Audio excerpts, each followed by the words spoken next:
First question of the day comes from Nolan.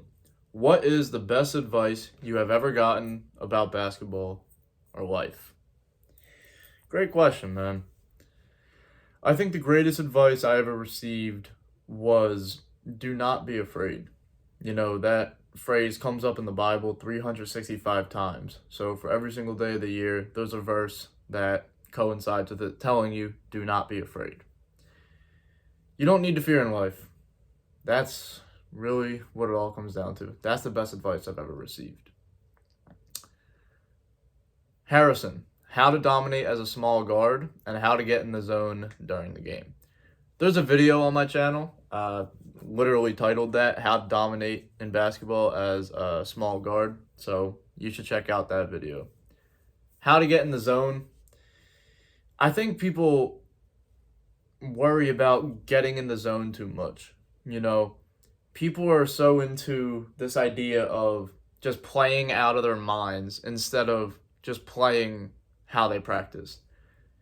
The Navy SEALs have a quote.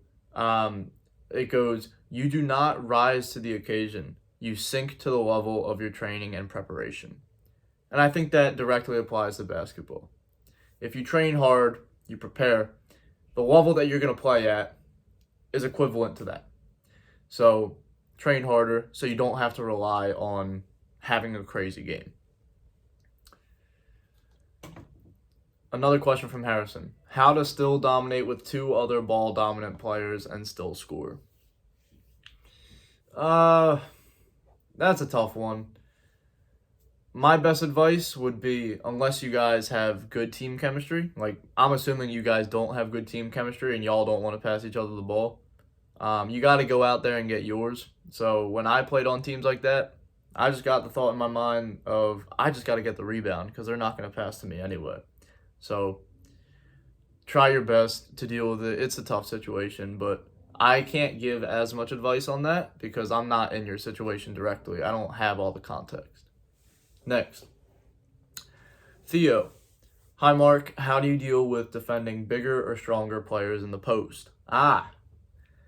The best way to deal with that is to take charges. Once they lower that shoulder, take a charge, and once they hit right into your chest, fall back. Refs usually give you the benefit of the doubt, give you that charge call.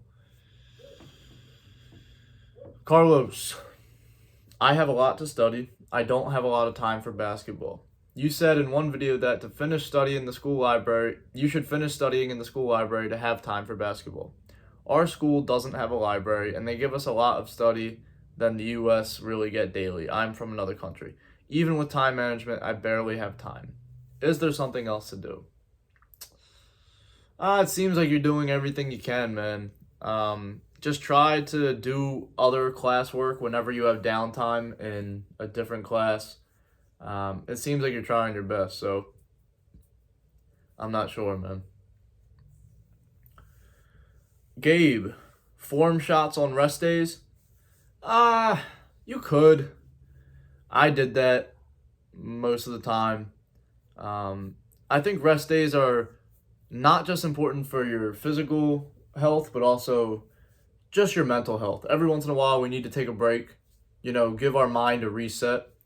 So if you're shooting form shots on the days when you're supposed to be mentally resetting, that might become a problem, but I never ran into it, so I think you'd be fine with that. Just keep it low intensity. David. Hey, Mark, I wanted to ask, what are you doing in basketball right now? And are you still playing at a college, or are you just doing pickup? Yeah, man, great question. A lot of y'all have been asking that as well. Right now, I'm not playing basketball competitively. I'm working a job, building this business, trying to become a better mentor to you guys. And, I'm really focused on this right now. Ever since my shoulder injury, my passion as a player, for whatever reason, seemed to go away. But if it ever comes back, yeah, I'll be playing again. But until then, right now, I'm just enjoying living life and helping other basketball players. Easton, how to become the greatest player in your high school? Oh, great question. So there's a lot that goes into it, but if I could just give a couple pieces of advice for that, it would be outwork everybody else. Have the confidence and faith in yourself and God that you can achieve what you want to achieve.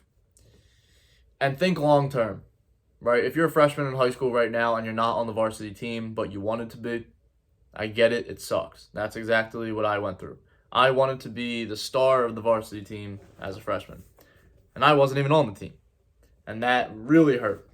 So don't take those temporary defeats as a sign of failure. The only way you can fail is if you give up. But if you never quit, you can never fail, right? All right, next. Luke. How can I be as patient as Luka when I drive? I feel like as soon as I drive, the defense crashes on me, so I have to pick up my dribble. First thing is you need to become more comfortable with contact. I had that issue. I used to always pick up my dribble. Even at the top of the key, bro, I picked up my dribble all the time. Get comfortable in limited space situations where you don't have as much room to dribble, and get used to dealing with contact. That would be my advice. Dom. How to work in the post as a small guard. My best piece of advice would to just be watch post players. Hakeem Olajuwon. Jalen Brunson, small guard that does well in the post. There's so many post players that you can watch and study. Treat it just like you would any other aspect of the game of basketball. Don't overcomplicate it.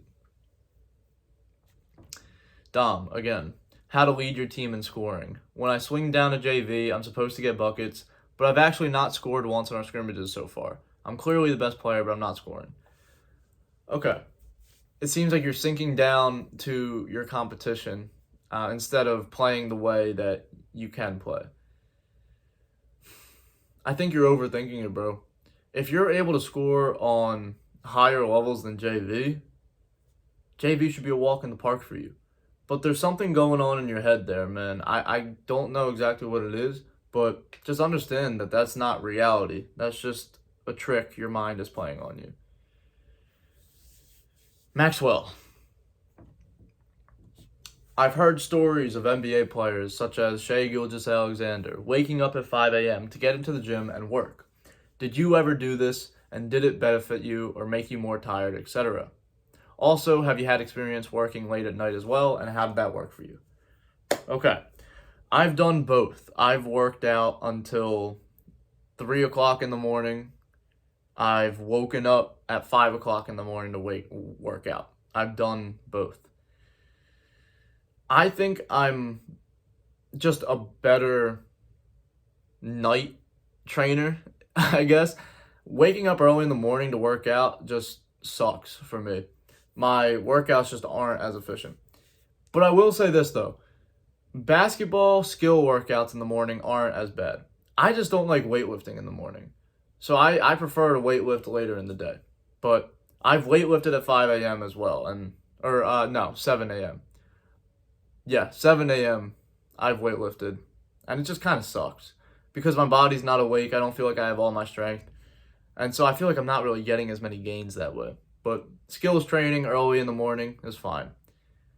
Late at night, too. I had to do that sometimes based on my schedule. If I had a lot of homework that day, for example, I would have to push my workouts later. And I made it my mission to never miss a workout. Of course, I wasn't perfect, but even if it was late at night, I would still get my workouts in.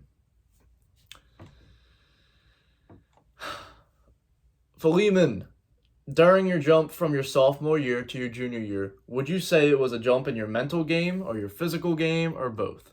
Absolutely both.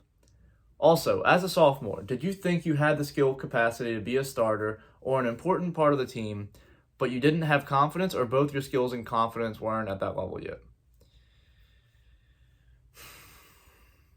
When I was a sophomore in high school, I thought I could have played at the varsity level. I didn't think I would dominate. Well, actually, I thought I would do well, but the coach didn't see it that way. My coach actually apologized for not playing me in my sophomore year when I graduated. Crazy to think. And I was like, oh, well, thanks for mentioning it now, coach. Like, doesn't really mean much now because, you know, I could have played my sophomore year. But what is required to make that jump?